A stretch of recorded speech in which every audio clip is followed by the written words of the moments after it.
বন্ধুরা, গরমে আর কে কেমন আছেন সেটা জানতে চাইলাম না। আমার অবস্থা একেবারেই খারাপ অবস্থা।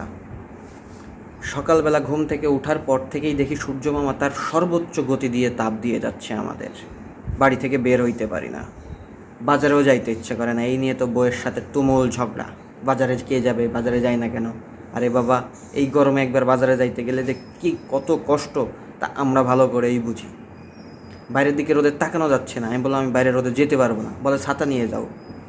আমি বললাম ছাতা নিয়ে যাব, ছাতা ধরতে ঝামেলা, বাজারের ব্যাগ ধরতে ঝামেলা, ছাতা হারিয়ে ফেলবো।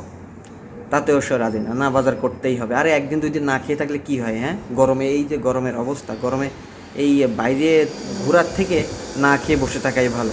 আমার বউ আমাকে বলে যে চলো এখন আমি শপিংয়ে যাব, আমাকে 2,000 টাকা দাও, আমি শপিং করে আসি। আমার তো রোদ লাগে না। বলেন তো কেমনটা লাগে? মেয়েদের কথা কি আর বলবো।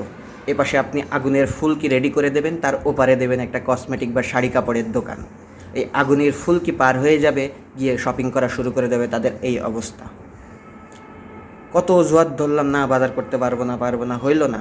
সকাল সকাল বউ দেখলাম অনলাইনে অর্ডার করে এই যে সানস্ক্রিন সলিউশন 300 টাকা দিয়ে অর্ডার করে নিয়ে আসছে।